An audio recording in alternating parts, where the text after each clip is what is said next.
Hello hi नमस्कार माने मोर इउट्यूब marriage आपलोके सासे M Raman blogs इतिमध्ये आपलोके thumbnail लिखि निश्चय गमै पाइसे অসমীয়া যুৱকৰ বাবে সংবিধান সংশোধনী মানৱ বৰগোহাঁই খৰ কেতিয়া পাবহি সকলো জনালে পৰেশ বুৰাই হয় এই সত্য এই বাস্তৱ কাৰণ ছবি কেতিয়া মিছা কথা নকয় আপোনালোকে জানে অসমৰ পটভূমি বা অসমত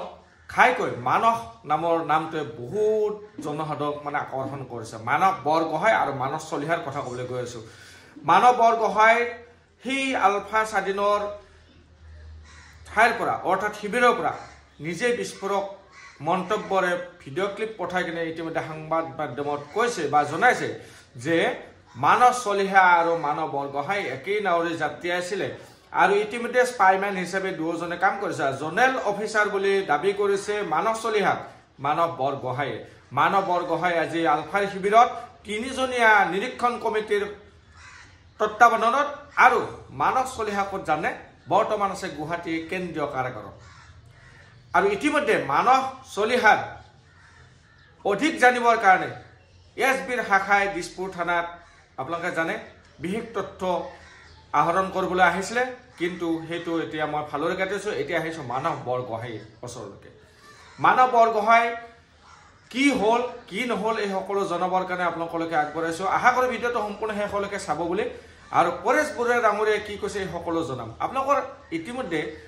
নিশ্চয় মনত আছে সেই সেলিম আলী আৰু বৰ্ণালী মনত আছেনে যি দুগৰাকীক আজি কেইবছৰ আগত মৃত্যুদণ্ড বিহিছিল মানে চৰম শাস্তি আলফাৰ সংবিধান মতে সেই একেই দোষ কিন্তু মানৱ বৰগোহাঁইও কৰিছে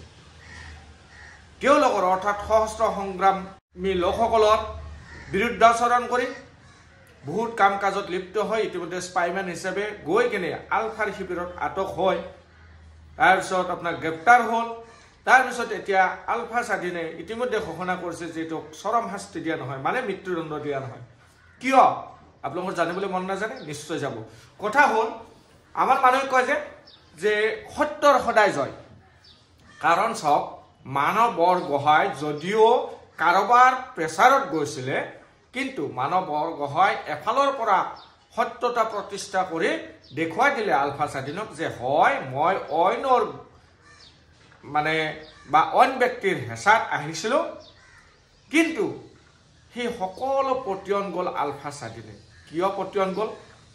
কাৰণ এটাই সত্যৰ সদায় জয় মানৱ বৰগোহাঁইখনো ব্যৱহাৰ কৰিছিলে মানৱ চলিহাই হওক বা মানৱ বৰগোহাঁই বা আলফাই স্বাধীনে দাবী কৰা মতে অসম আৰক্ষী প্ৰধানেই হওক বা অসম চৰকাৰেই হওক আলফাই ইতিমধ্যে কৈয়ে গৈছে যে স্পাইম্যান যদি কোনোবা সহস্ৰ সংগ্ৰাম মানে দলৰ অধীনত গ্ৰেপ্তাৰ হয় তেতিয়াহ'লে কোনো চৰকাৰে আজিলৈকে ভাৰত চৰকাৰে হওক বা বিদেশৰ কোনোবা চৰকাৰে হওক আজিলৈকে কোনো ৰাষ্ট্ৰৰ চৰকাৰে স্বীকাৰ নকৰে যে তেওঁলোকে হেনো পঠাইছে হয় এয়াই সত্য কাৰণ ইতিমধ্যে পটভূমি গম পোৱাই গৈছে তেনেকুৱা ধৰণে কিন্তু চাওক মানৱ বৰগোহাঁইক দেউতাকে এপেল কৰিছিলে তাৰ লগতে অসমৰ জনসাধাৰণে মানৱ চলিহাৰ যি কুকাণ্ড দেখি অৰ্থাৎ কুকাণ্ড ফাদিল কৰাৰ পিছত মানৱ বৰগোহাঁইৰ মুখেৰে আলফা স্বাধীন যেতিয়া প্ৰকাশ কৰিছিল তেতিয়া মানৱ চলিহাৰ প্ৰতি এটা ঘৃণা উপজিছিলে আৰু মানৱ বৰগোহাঁইৰ প্ৰতি এটা মানুহৰ মনত প্ৰেম ভাৱ জাগৃত হৈছিল আৰু সেই প্ৰেম জাগৃত হৈছিল আলফা স্বাধীনৰ লগত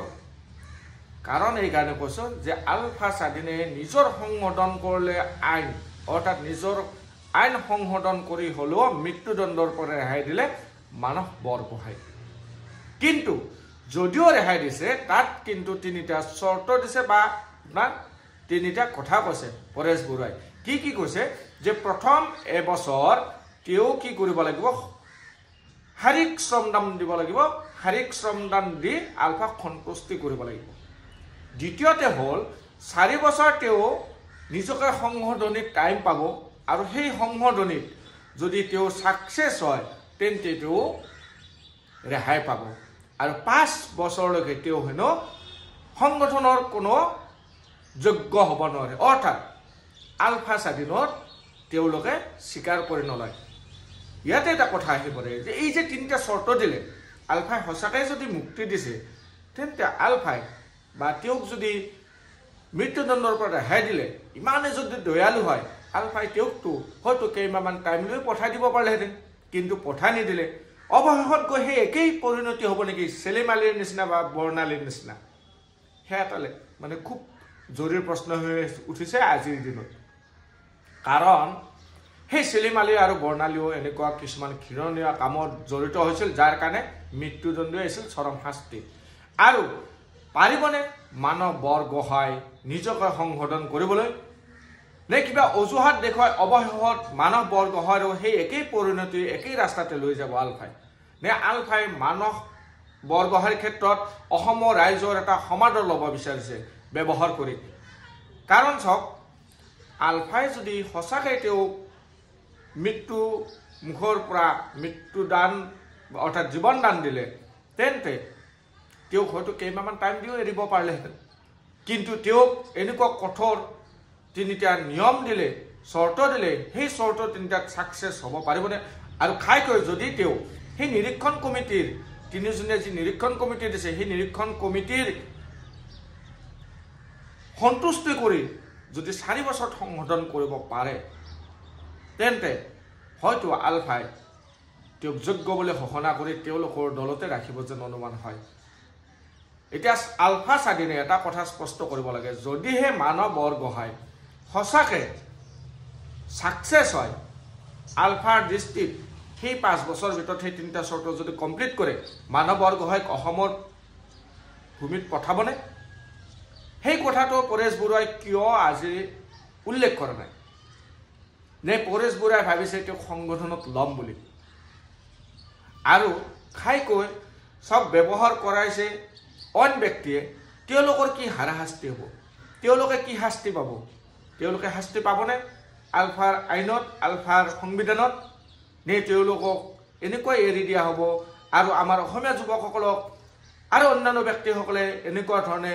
মানে পঠাই থাকিব আৰু অসম আৰক্ষীয়ে কি কৰিছে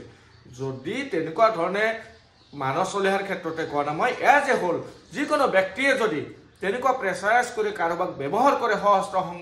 সংগঠন যোৱাৰ কাৰণে তেওঁলোকক দৃষ্টান্তমূলক শাস্তি কিয় নিদিয়ে অসম আৰক্ষী অসম চৰকাৰে এইটো এটা জৰুৰী আছিল এইটো এটা নৈতিক দায়িত্ব অসম চৰকাৰৰ প্লাছ আপোনাৰ অসম আৰক্ষী প্ৰধানৰ তেনেকুৱা হয়তো ব্যক্তি বহুত আছে যিবিলাকে অনেক ব্যৱহাৰ কৰি এনেকুৱা ধৰণে সশস্ত্ৰ সংগঠনত পঠাই দিয়ে তেওঁলোকৰ দৃষ্টান্তমূলক শাস্তি হ'ব লাগে যাতে ভৱিষ্যতত এনেকুৱা ধৰণৰ কোনেও পঠাবলৈ সাহস নকৰে আৰু কোনো যাবলৈ সাহস নকৰে আমি সদায় বিচাৰোঁ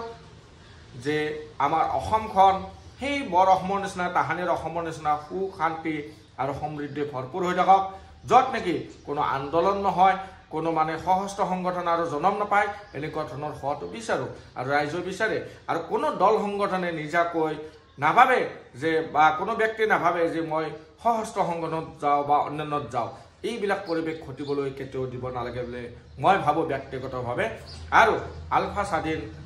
খাইকৈ পৰেশ বৰুৱালৈ মোৰ এটি আহ্বান আপুনি এইটো স্থিতি স্পষ্ট কৰক যে 5 বছৰৰ পিছত সঁচাকৈ মানৱ বৰগোহাঁই অসমৰ ভূমিত ভৰি দিব পাৰিবহি নাই নে তেখেতসকলে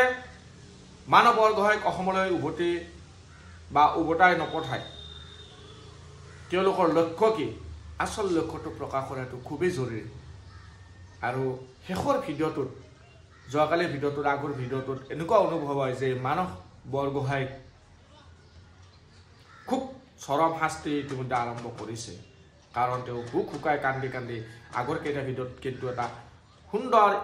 লুকিং এপিয়াৰেঞ্চ দেখা গৈছিল আৰু সিদিনাৰ যিটো কণ্ঠ সিদিনাৰ যিটো অডিঅ' সেইটোত আমি দেখিবলৈ পাইছোঁ খুব এটা মৰ্মান্তিক ঘটনা যেন আৰম্ভ হৈছে ইতিমধ্যে গতিকে আমি ভাবোঁ পৰেশ বৰুৱা ডাঙৰীয়াই সঁচাকৈ অধিক শাস্তিৰ সন্মুখীন নকৰি যদিহে আপোনালোকৰ কাঠগাৰত তেওঁ দোষমুক্ত প্ৰমাণ হৈছে তেন্তে অতি কম সময়ৰ ভিতৰত অধিক শাস্তি প্ৰদান নকৰি তেওঁক মানসিকভাৱে মানে শাস্তি নিদি অৰ্থাৎ মানৱ বৰগোহাঁইক মানসিকভাৱে শাস্তি নিদিয়ে যেন আৰু অতি সোনকালে যেন তেওঁৰ মাক দেউতাকৰ ওচৰলৈ পঠাই দিয়ে সেই আশাৰে আজিৰ ভিডিঅ'টো ইমানতে সামৰিলোঁ জয় আহোম ধন্যবাদ।